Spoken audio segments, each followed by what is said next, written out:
মহামারীর পরে আসবে সানাওয়াতুজ জালাজিল, ভূমিকম্পের বছরগুলো। মানে বছর ধরে, বছরের পর বছর ধরে পৃথিবীতে বিভিন্ন জায়গায় ভূমিকম্প হতে থাকবে। কে বলেছেন? নবী সাল্লাল্লাহু আলাইহি ওয়াসাল্লামের কথা কি সত্য না মিথ্যা? আস্তাগফিরুল্লাহ, সত্য না মিথ্যা? সত্য। তার মানে একটা হাদিস পেলাম, নবীজি বলেছেন কিয়ামতের আগে আগে কি হবে? ভূমিকম্পের বছরগুলো আসবে। ভূমিকম্প আসবে না, ভূমিকম্পের বছরগুলো আসবে। একটা হাদিস মাথায় না। 2 নাম্বার, নবীজি বলছেন কিয়ামতের 10টা আলামত আছে। কয়টা?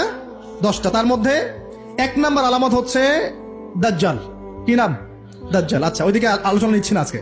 2 নাম্বার হচ্ছে ইয়াজুজ আর মাজুজ, এটাও অন্য লেকচারে শুনে নিন। 3 নাম্বার ঈসা আলাইহিস সালামের আগমন।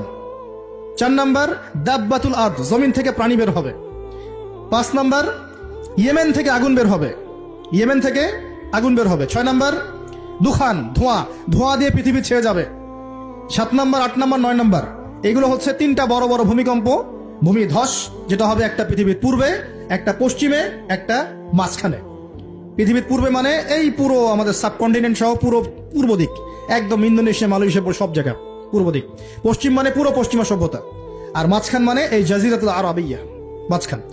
এই 3টা ভূমিকম্প হবে পৃথিবীতে, এখনো আসা বাকি আছে। বড় বড়, এগুলোতে ভূমি কাঁপবে না, ভূমি ধসে যাবে। কি হবে? নবীর কথা কি ভুল হবে? আর শেষটা হচ্ছে এই পূর্ব দিক থেকে, পশ্চিম দিক থেকে সূর্য উদিত হবে এবং মানুষের তওবার দরজা বন্ধ হয়ে যাবে। তওবা করে লাভ নাই। এই 10টা বড় বড় মধ্যে 3টা পেয়েছেন ভূমিকম্প। তাহলে পেলাম যে ভূমিকম্পের বছরগুলো আসবে। আরো পেলাম কি বড় বড় 3টা হবে, পূর্বে একটা, পশ্চিমে একটা, মাঝখানে একটা। আর কোন পাপের কারণে হবে সেটা কিন্তু অন্য আয়াতগুলোতে আমরা দেখলাম। আচ্ছা, সামনে আসেন।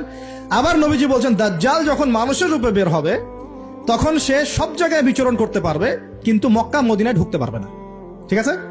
তো সলফে সালেহিন তারা বলছেন যে দাজ্জাল সব জায়গায় ভ্রমণ করবে, এটা এও ব্যাখ্যা হতে পারে যে সে নিজে সব জায়গায় যাবে না, বরং তার অনুসারীরা বিভিন্ন জায়গায় আধিপত্য বিস্তার করবে। ব্যাখ্যা যৌক্তিক তো? যৌক্তিক ব্যাখ্যা।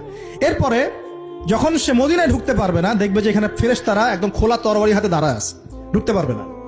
তখন সে মদিনার কাছাকাছি একটা জায়গায় বসতি গাড়বে, গেড়ে তার অনুসারীদেরকে আহ্বান করবে। কিভাবে? সে, আল্লাহ পাক তো তাকে কিছু ক্ষমতা দিবেন পরীক্ষা করার জন্য। সে 3 বার ভূমিতে আঘাত করবে, এতে করে ভূমি কেঁপে উঠবে এবং এই ভূমিকম্পে মদিনা থেকে যত মুনাফেক টাইপের যত মানুষ আছে সব দৌড় দিয়ে দাজ্জালের দলে যোগ দিবে। তার মানে ওই সময়ে ভূমিকম্প আসবে। আর কি? এবার নবী সাল্লাল্লাহু আলাইহি ওয়াসাল্লাম বুখারীর এক হাদিসে বলছেন, আবু হুরায়রা রাদিয়াল্লাহু আনহু থেকে বলছেন, তিনি বলছেন যে লা তাকুমুস সাআ, কিয়ামত ততদিন পর্যন্ত হবে না। এই হাদিস দুটো একটু মনোযোগ দিয়ে শুনেন। কিয়ামত ততদিন পর্যন্ত হবে না যতদিন পর্যন্ত না ইউকবাদুল ইলম, জ্ঞানটাকে